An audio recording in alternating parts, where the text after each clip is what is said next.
Welcome to Shoreline Learning and Development Video Snapshots. These snapshot videos are designed to complement your existing learning materials.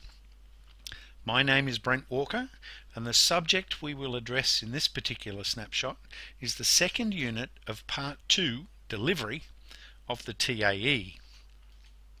Our unit today is TAEDEL402A Plan, Organise and Facilitate Workplace Learning. There are 7 elements of plan, organise and facilitate workplace learning. They are: 1. Establish effective work environment. 2. Develop a work-based learning pathway. 3. Establish the learning relationship. 4. Implement work-based learning pathways. 5. Maintain and develop the learning relationship. 6. Close and evaluate the relationship. And 7. Monitor and review the effectiveness. Element 1. Establish effective work environment for learning. Firstly, you need to establish the objectives and scope of the learning program. You need to analyse work practices and routines to determine whether they're going to be effective. And you need to identify and address OH&S issues and implications. Some of the other things you need to think about are distractions, the space you're going to have to do the training, the vision, can they see what you're demonstrating, for example, and overall, can the learner focus on the task at hand.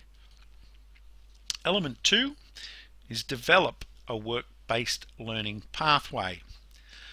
A learning pathway is just a roadmap, and it starts from basically point A and gets you to point B. Plan with an end in mind.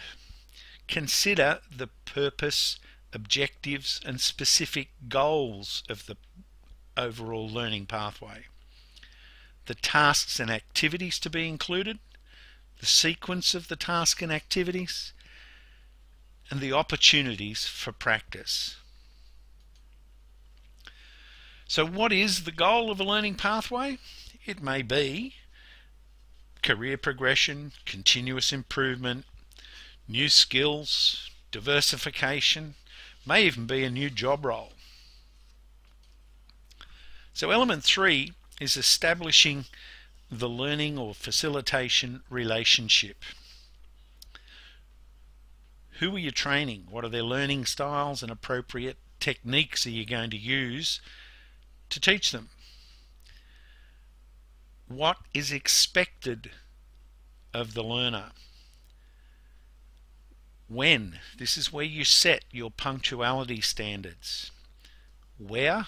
Obviously the location. How? Is it a demonstration? Is it a classroom? Is it an observation? And remember, professionalism and etiquette are a must at all times. As a trainer, in this relationship, you'll take on the role of a leader. You need to choose a style that suits the learner. If you were to be a directing style of leader, you would define the tasks for the trainee and closely supervise them. The communication in this style is pretty much one way. If you chose a coaching style, you would define the task for the trainee, but you would also listen to the trainee, and the communication is much more two-way. If you choose a supporting style of training, that means the trainees are allowed to make small decisions. The trainer listens and helps them achieve them. And a delegating style of trainer is involved in the decision, but control is more with the trainee. So element 4, implement a work-based learning pathway. This is not as complicated as it sounds. It means setting the sequence, planning the time you need, setting the objectives, tailoring to meet the learner's needs, allowing for flexibility, incorporating open communication, and above all, encourage, inspire, and motivate. Element 5, maintain and develop the learning facilitation relationship. Sessions need to be learner focused and time monitored. And remember, preparation prevents poor performance. You need to build on strengths and monitor the results of each session. You need to ask yourself, have I prepared for each session? Have I used appropriate communication techniques? Have I structured the activities? Have I demonstrated leadership and motivation? Have I changed my approach where necessary?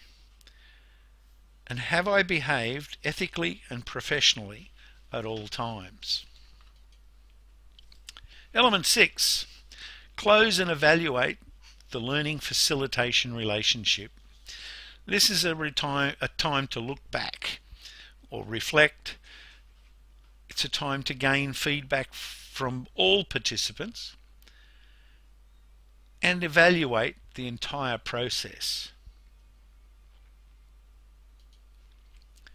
Element 7, monitor and review the effectiveness of the work-based learning pathway. In this step, you document the achievements. You evaluate the effectiveness against the objectives.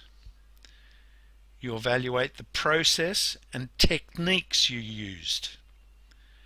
And as a result of the review, you document improvements that could be made. Well, I hope you found this particular snapshot helpful. And if you're studying the TAE, you've just watched TAEDEL402A Plan, Organise and Facilitate Workplace Learning.